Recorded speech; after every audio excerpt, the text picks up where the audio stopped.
गल करो नवीद साहब। जी नवीद साहब सलाम अलैकुम। जी जनाब, अभी मलिक रियाज का इंटरव्यू शुरू भी नहीं हुआ था कि ऊपर से फोन आ गया। मुझे मिल गई है इंस्ट्रक्शन, मलिक साहब को कोई नहीं टोकेगा। जी हाँ, ये चैनल इंतजामिया का फोन है जिसमें मिले हैं सख्त अहकामात कि मलिक साहब को कोई न टोके। Okay bye. ओवर टाइम जाए, मलिक साहब को ना टोकें। मलिक साहब को बोलने दें, चाहे ये जितना भी टाइम लें।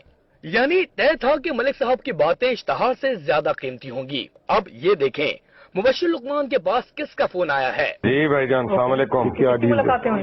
नहीं, आप चीफ क्यों नहीं बता रहे चीफ जस्टिस का? ठीक हो रहा है? अरे ये तो इन्हें कुछ कह रहे हैं, समझाने की कोशिश कर रहे हैं, जरा गौर से सुनिए।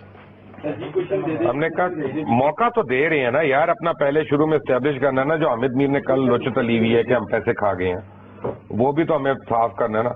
अब मलिक साहब को कहना कि उसका नाम लेने दें, जरा लेने नहीं दे रहे।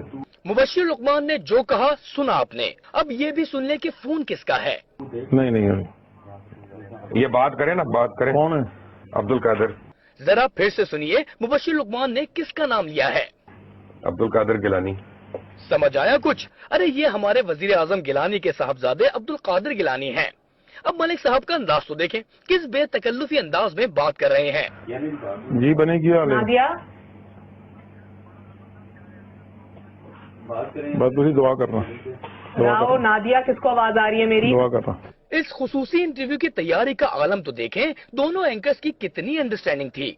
ये हमारी अंडरस्टैंडिंग थी शो से पहले कि मूनस के क्वेश्चन पे आप कुछ ना कहिएगा। नहीं, मैंने आपको कहा था कि आप उस पर नहीं कहेंगी अभी। नहीं, मैंने कहा था मैं उससे सवाल पूछूंगी, आपने कहा उसकी मैंने कहा था ना लेना। मैंने आपको कहा था, मैंने आपको किसी पे नहीं कहा था, मैंने आपको एक सवाल पे कहा। चल माफी सवाल ना पूछना, क्यों ना पूछूं मैं? उसकी वजह है कि उसका रेलेवेंट नहीं है।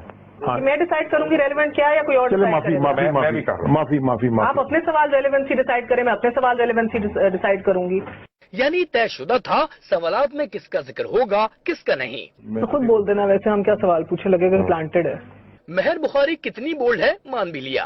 तो खुद बोल देना, वैसे हम क्या सवाल पूछे, लगेगा प्लांटेड है, जो कि है बट पता नहीं लगना चाहिए। महर साहिबा, आपने तो पूरी कोशिश की कि किसी को पता न लगने पाए, लेकिन पूरी कौम ने देख लिया सच क्या है। मैं आपके पास आऊंगी, आप क्या चाह रहे हैं कि चीफ जस्टिस के ऊपर एक दफा फिर से आ जाए? क्यों नहीं आप खुल के बात कर रहे हैं? आपके एक और बात, आप सलाम कहते हैं, उसने कभी आपकी शक्ल नहीं देखी, कभी मिला नहीं, उसने मुझे ये कहा है, अभी मिला है मुझे 3 दिन पहले उसने कहा। अभी यही चीज मैं आपके पूछूंगा उसके बाद यार इसके मैंने ये बता चुका हूँ, अरसलान भी मौजूद था।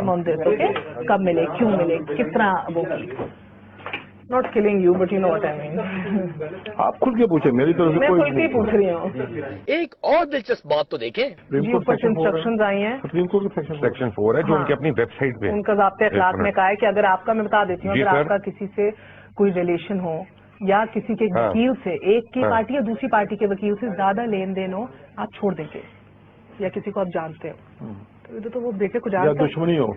मलिक साहब को सवालों के जवाब भी समझाए जा रहे हैं। देख लिया आपने, ये इंटरव्यू के वो हिस्से थे जिनका YouTube पर चर्चा रहा। इंटरव्यू के ये हिस्से देखकर आप खुद फैसला कर लें कि सही क्या है और गलत क्या।